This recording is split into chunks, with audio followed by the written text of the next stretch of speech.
So welcome back mga kaani, kumusta? So sa video na ito ay aking i-update kung magkano ba ang gastos sa isang hektarya na palayan. Good news po sa ating lahat dahil natupad na po ang pinapangako ng ating Pangulo na maging 20 pesos na lang ang kilo sa bigas. So ngayon mayroon na tayong mabibili na tag 20 pesos ang kilo sa bigas. Good news po ito para sa lahat ng mamimili, pero para sa amin na nagtatanim ay hindi po ito good news. Bad news po ito kasi gusto namin na maging mahal ang bili ng bigas dahil sa taas na ng presyo ng mga fertilizer. So ngayon ay ipapakita ko sa inyo kung magkano ba ang total na gasto sa isang hektarya na palayan versus tag 20 pesos ang kilo sa bigas. Ang pinakauna at pinakaimportante sa lahat ay ang pag-check sa kanal para alamin ang daloy ng tubig. Kung stable ba ito. Kung naka-on and off ang daloy ng tubig, mas nakabubuti kung wag nyo munang simulan ang land preparation. After sa previous harvesting guys, for the next cropping ay ito ay pwede nyong gawin. Ang pag-scattered or paglatag sa mga dagami ng palay. Libre lang ito kung ikaw mismong may-ari ang magtatrabaho nito. Pero kung magbabayad ka for labor ay ito ang posible mong babayaran. Dito sa amin ang rate ay 200 pesos per day. So sa isang hektarya ay nangangailangan tayo ng 2 tao. So mayroon kang babayaran na 400 pesos plus 1 galon na tuba.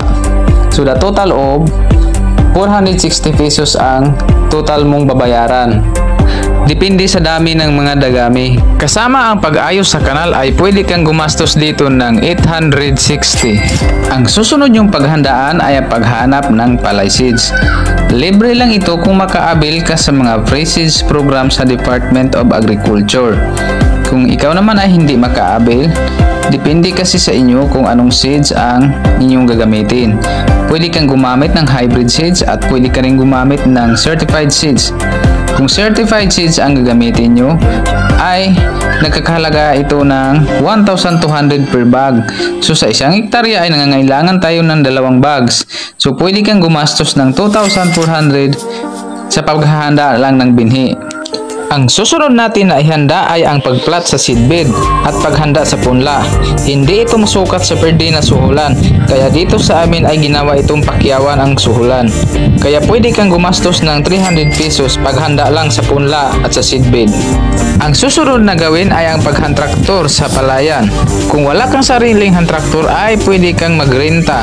Dito sa amin ay pwede kang magrenta ng 5,000 pesos pakyawan 2 beses na ihantraktor. Ang susunod na gawin ay tinatawag ito dito sa amin na pagsipsip at paghampil. Sa isang hektarya ay nangangailangan tayo ng 6 na tao. 6 na tao sa pagsipsip at 6 rin na tao sa paghampil. Total of 2,400. Kasama na dyan ang 4 galon na tuba at pagplat sa taniman ay pwede kang gumastos ng 3,000 pesos. Okay guys, reminders 15 days before transplanting.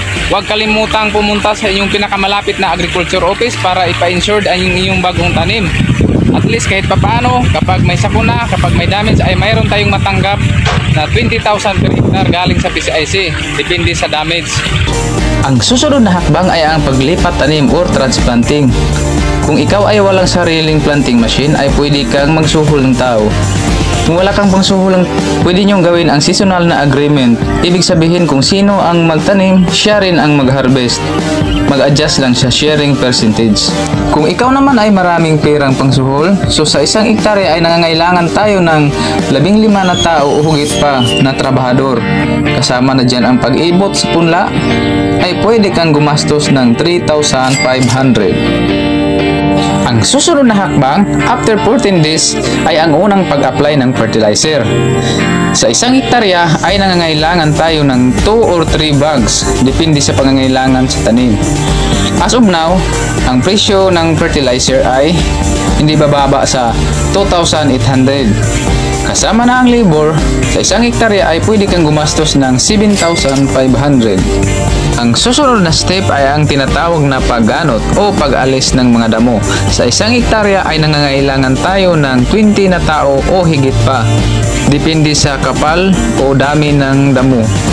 Kaya sa isang hektarya ay pwede kang gumastos ng 4,500 kasama na dyan ang snacks sa mga trabahador. Ang susunod na step ay ang pag-spray ng insecticide. Ang pag-spray ng insecticide ay hindi ito masukat kung ilang beses ito. Nakadepende lamang ito sa mga insekto na umaatake. Kaya pwede kang makaubos dito ng 2 or 3 liters sa simula pa lang ng pag-spray hanggang sa huling pag-spray. Kaya pwede kang gumastos dito ng 3,500. Ang susunod na step ay ang second application of fertilizer. Katulad sa unang application ay pwede ka rin ditong gumastos ng 3 sakong abono. Kaya pwede kang gumastos dito ng 7,500. So ito na guys, magkano ba talaga ang total na gasto sa isang hektarya na palayan? So kailangan nating i-summarize para makikita natin.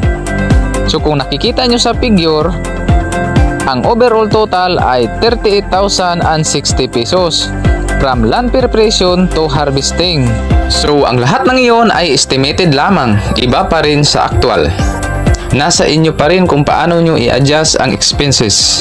So, kayo na po ang maghusga kung okay lang ba sa inyo na maging 20 pesos na lang per kilo ang bigas.